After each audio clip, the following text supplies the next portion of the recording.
It was supposed to be just like a high and bite, but when we got there, I ended up acting on 3 different episodes. Selena Quintanilla, the beloved queen of Tejano music, left an indelible mark on the world before her tragic death 30 years ago. As fans around the globe remember her vibrant spirit and incredible talent, her husband, Perez, is finally breaking his silence. His revelations promise to unveil hidden truths about their love story, the impact of her loss, and the legacy that continues to resonate today. Prepare to be captivated. Her husband's revelation. The world is in shock as her husband breaks the silence. Selena Quintanilla was born at Freeport Community Hospital in Freeport, Texas, on April 16, 1971. Marcela Ofelia Quintanilla, a Mexican-American woman with some Cherokee blood, and her husband Abraham Quintanilla Jr., a Mexican-American musician, were proud parents of their youngest daughter. The lady was born when Ron Paul, an obstetrician-gynecologist who later served as a member of the House of Representatives, was on duty. Selena was born and raised as a Jehovah's Witness.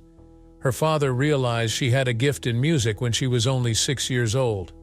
He told People magazine, "Her timing and pitch were perfect. I knew it from the beginning, I could tell. Early struggles and a family band." The story of Selena and her family started to develop in Lake Jackson, Texas, around 1980. Her dad, Abraham Quintanilla Jr., built a Tex-Mex restaurant named Papagayos, which set off everything. It was more than just any restaurant. It was a venue where Selena and her siblings, bass guitarist Abraham III and drummer Suzette, would often stage. Imagine the vibrant scene full of wonderful food, laughter, and music. But the 1980s oil glut struck hard after only a year, therefore the restaurant sadly had to close. For the Quintanilla family, this closing signaled the start of difficult years. Among the many difficulties they encountered was filing for bankruptcy, which resulted in house loss. Seeking a new beginning, they settled in Corpus Christi, Texas. Though this new chapter provided prospects for Selena's developing music career, it was a major change.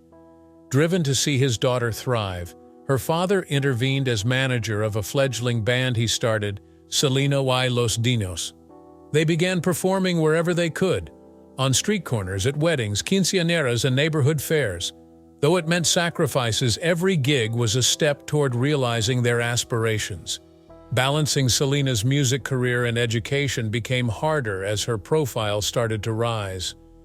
Her father had to make a difficult choice during her 7th grade. He took Selena out of the classroom so she could concentrate on her music. This choice disappointed her teacher, Marilyn Greer. Believing Selena was experiencing events too advanced for her age, she even threatened to bring Abraham before the Texas Board of Education. Abraham answered, "Take care of herself," he advised Greer. "That is a rather audacious action." Many teachers observed Selena's tiredness, and their sympathy only served to draw attention to the stresses she was under. Still, Selena made great effort to complete her studies. At 17, she received her high school certificate from the American School of Correspondence in Chicago. Majoring in business administration, she even attended classes at Louisiana State University and Pacific Western University. Talk about resiliency. Selena's trip was only starting when she entered the realm of music. Abraham restored an ancient vehicle they loved, Big Bertha, which become their tour bus. Imagine that, can you? Laughing, struggling, and dreaming, a family packed into a bus makes its way from gig to gig. Early on, the years were hard. They barely had enough for gas and work to pay for food. Selena y los Dinos, her debut LP recorded for Freddie Records, came out in 1984. She really wanted to record English songs, but her father insisted she honor her background by also recording Tejano music, a genre dominated by men, shaped by polka, jazz, and country music. Selena was resolved to make it work, learning Spanish phonetically under the direction of her dad. Selena started appearing on the popular Spanish-language radio program Johnny Canales, advertising her album by 1985. Her skill was noticed there by Tejano Music Awards creator Rudy Trevino. In 1987, she received the Female Vocalist of the Year award. She kept winning for 9 straight years. However, given her age and the fact she was leading the band, many Texas music venues were hesitant to welcome her, even as her reputation grew. Although others told Abraham Selena would never succeed in a field dominated by men, he thought of her brilliance. The family's attempts to fit into the music scene kept them struggling. Would they ever get a break? Everything changed in 1989 at the Tejano Music Awards. Attending and looking for fresh Latin talents was Jose Bejar from EMI Latin Records. Though Sony Music Latin made an attractive offer with a signing bonus double what Capitol was offering, he wanted to sign Selena to Capitol Records. Imagine the delight. Seeing Selena's potential, Bejar felt he had found the next Gloria Estefan. But his supervisor rejected the concept, thinking Bejar had musical business skills. Abraham finally decided on EMI Latin's offer, expecting to present his kids as the first musicians signed with the label. Though her dreams were greeted with doubt, Selena was excited to embark on a crossover record. EMI asked for an English crossover album, but her request was turned down since she felt she required a bigger fan base. Seeing that even the business questioned the crossover appeal of a Mexican-American woman was depressing. Selena put out her self-titled album, Selena, on October 17, 1989. That was a big turning point. Selena poured her heart into her songs while her brother A.B. became her primary producer and songwriter. She even penned a Spanish rendition of a song originally penned in English, which peaked at number 7 on the American charts. Her first album to rank on a national music chart came in at number 1 on the Billboard Regional Mexican Albums list. Coca-Cola chose Selena as one of their Texas spokesmodels that same year, so increasing her profile. A few months before joining Selena y Los Dinos, Chris Perez, the new guitarist, penned the jingle for her first 2 advertisements. Though he had a girlfriend, he couldn't help but grow in affections for Selena. They decided to take a vacation following a trip to Mexico, but it proved to be unenable. Over a slice of pizza, they came clean about their emotions, and shortly afterward they started dating. They kept their connection under secret, knowing her father would probably try to end their affair. And quite honestly, who could have blamed them? Abraham guarded his family's music company especially closely. When he finally learned of their connection, he experienced a range of feelings: love, worry, and a little drama. In his book, To Selena with Love, Chris Perez revealed that although Abraham was dubious when he first met Selena, he appreciated her brilliance. Would their love withstand family demands and celebrity? Though only time would tell, one thing was clear: Selena's path was just starting and the world would soon be in love with her. The love story of Selena and Chris Perez resembled something from a film, full with drama, covert encounters, and family criticism. Picture this: Chris looked edgy and seemed worlds apart from the Tejano music scene, a rock guitarist. Abraham Quintanilla Jr., Selena's dad, naturally had some very serious questions. He feared Chris may damage Selena's developing career and reputation. Of course, Chris's brother A.B. noticed something unique in him and fought for him to be part of the band, so persuading their dad to give him an opportunity. Love, though, has a way of confusing matters. Suzette, Selena's sister, came upon the hidden romance. Imagine the scene. She had to tell their dad his daughter was in love with a man he wasn't quite happy about. Furious, Abraham told Chris to call it quits with Selena, but it just served to strengthen their resolve. Living out their own Romeo and Juliet, complete with snatched moments and whispers of love, they kept their relationship alive in secret. But things changed dramatically when Abraham learned the truth. He addressed Selena and cautioned her that he would split the band should she fail to break off with Chris. Oh my, that was an ultimatum with weight. Heartbroken, Chris thought he had no alternative except to turn away Selena, so upsetting her. For both of them, it was trying times. Chris maintained in touch covertly, looking for an opportunity to be reunited even as Selena's star started to climb. Then fast forward to a moving event in 1992. Selena arrived at Chris's motel driven by passion. She said she could not see her life without him. but there was that shadow hovering over her dad's rigorous guidelines on her who she might be with. She carried great weight from her anxiety of disappointing him, but love took front stage at that instant. "What to do?" they asked. Panic mixed with excitement. That is, are we really going to do this? They became husband and wife suddenly, having found themselves kissing vows. Chris said, "I thought, oh my God, we're doing this. It's a whirlaround. What the bloody are we doing? Oh my God." But among that turmoil, they discovered their love, prepared to face the future together, despite all the obstacles ahead. This trip was about finding love in the most unlikely locations and advocating it, regardless of the circumstances, not about music or celebrity. Secret marriage. Tying the knot in 1992, Selena and Chris Perez chose a low-key ceremony. Though they tried their best to keep it under wraps, word of their marriage caught like wildfire. Selena's father was naturally unhappy about being kept in the dark, but he finally embraced Chris into the family. Selena and Chris relocated close to the Quintanilla family after they were married. Though marriage had difficulties, they were absolutely in love. Chris told CNN he battled and even thought about divorcing. "We 7 days a week lived together and were married. We both had to learn how to handle that," he said, stressing how they got through those trying times together. Selena debuted her second studio album, Ven Conmigo, in September 1990. 3 singles were part of it: La Vez, La Tracalera, and the contagious Baila Esta Cumbia.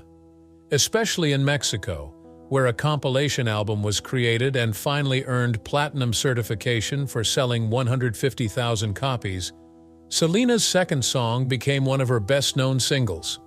Devoted fan and nurse Yolanda Saldivar asked Selena's father, A.B. Quintanilla Jr., about launching a fan club in San Antonio.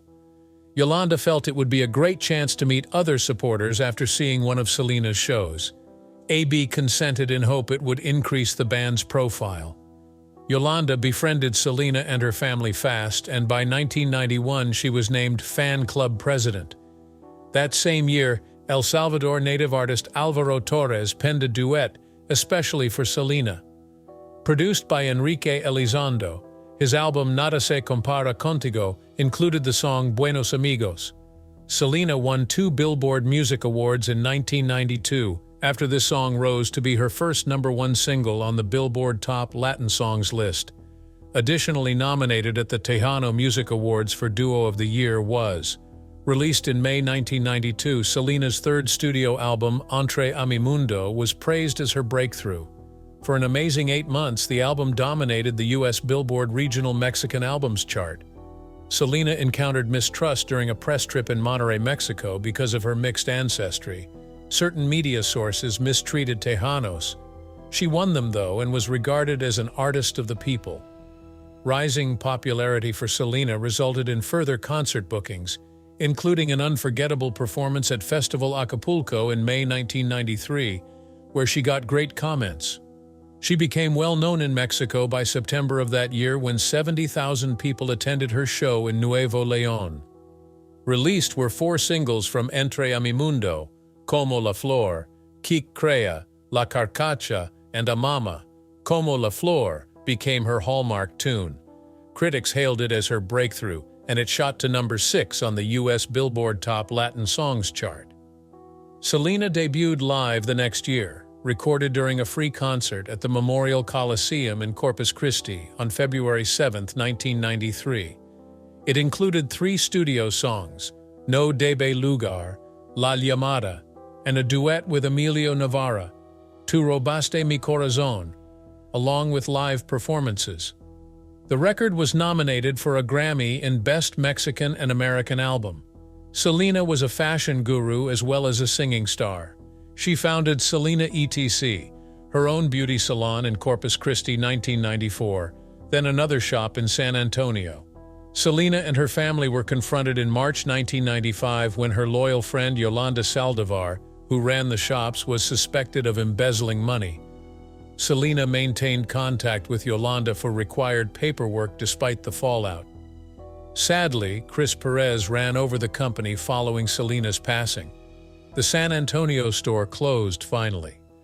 Closing its doors permanently on July 1, 2009, the Corpus Christi shop left behind a legacy still vibrant in Selena's memories. The tragic death of Selena. Once a close friend and manager of her clothes boutiques, Yolanda Saldivar brought a terrible end to Selena Quintanilla, a renowned Tejano music sensation. When Selena and her family approached Saldivar about missing money from her enterprises on March 2, 1995, their relationship darkened. Saldivar purchased a .38 caliber handgun after being let go and scheduled a meeting with Selena at a Days Inn motel in Corpus Christi to go over financial information. That day, events got more intense. Saldivar aimed Selena in the shoulder as she tried to leave the room. Bleed and screaming, Selena rushed into the motel lobby in a last-ditch call for aid. "I fired." Selena fell to the floor while the front desk employees phoned an ambulance. She tragically came at the ER already brain-dead from extreme internal hemorrhage. 2 weeks short of her 24th birthday, Selena was declared dead at 1:15 p.m., despite the medical team's desperate efforts including blood transfusions and open-heart massages. Her passing rocked her family, friends, and many devoted followers. Later on, the motel clerk described the horrifying image and pointed out Selena left a trail of blood as she begged for aid, saying, "Oh, Yolanda, 158, referring to the room the incident took place in. She identified Saldivar as her shooter with her last breaths. Saldivar ran to her car meantime, but during a police standoff later that day, she was caught. Claiming the gunshot was an accident, she was put under trial that affected the Latino population. The emotional toll was clear even if the trial was relocated to Houston for fairness. Using Saldivar's signed confession, in which she detailed the fight over pilfers of money, prosecutors sought to the defense insisted, nevertheless, that the firing was inadvertent. The prosecution underlined that if it had been a real accident, a skilled nurse like Saldivar would have phoned for help right away. The jury decided Saldivar guilty of murder after just 3 hours of deliberation. She was condemned to life in jail on October 26, 1995. 30 years from now, she might be released. It was then the longest sentence Texas had to provide. During the trial, the murder weapon vanished, never to be discovered. Years later, it finally surfaced under cover of a box at the house of a court reporter who said she was ignorant of its existence. The pistol was disassembled and dumped in Corpus Christi Bay in 2002. Selena's family has worked non-stop to respect her legacy in the years that followed her terrible death. Fans came to honor vigils and memorials breaking out in Texas and California. Tens of thousands of people carried white roses as her funeral took place at the Bayfront Plaza Convention Center. Selena was buried at Seaside Memorial Park on April 3, 1995, surrounded by affection and memories from people she loved. The songs of Selena still have great resonance. Released on July 18, 1995, Dreaming of You, her posthumous album arrived at #1 on the Billboard 200 chart and stayed there over a year. She received a star on the Hollywood Walk of Fame in November 2017. The city named November 3rd Selena Day. Selena's father, Quintanilla Jr., was moved to tears as she accepted the Lifetime Achievement Award from Recording Academy at the Grammy Awards in March 21. He said she would have been overjoyed to get such accolades. Saldivar, meantime, has only recently publicly discussed the incident. She seeks to justify her behavior in the Oxygen docuseries Selena and Yolanda, The Secrets Between Them. Saldivar was a certified nurse who started a fan club after seeing Selena perform before she became involved with her. Her passion increased over time and resulted in a poisonous relationship. People closest to Selena recall Saldivar's unpredictable actions. Selena's clothes designer Martin Gomez remembered the mind games Saldivar engaged in and voiced his terror of her, never seeing she could do something so horrible. Saldivar maintained her innocence in an earlier interview with ABC's 2020s, saying it was an accident and she did not kill Selena. Saldivar has had many legal issues claiming mishandled cases in her attempts to appeal the verdict. Selena's family and supporters carry on her memory alive despite continuous legal disputes. From social media passionate tributes to museums honoring her life, Selena's influence is indisputable. Selena Quintanilla's music is a legacy spanning time rather than only sound. Her contributions to music and culture guarantee that she will never be forgotten. Her spirit lives on in the hearts of people who keep honoring her life and talent. As we remember Selena Quintanilla's incredible legacy, her husband's heartfelt revelations remind us of the enduring love they shared. If you found this story touching, like and subscribe for more insights into the lives of unforgettable stars.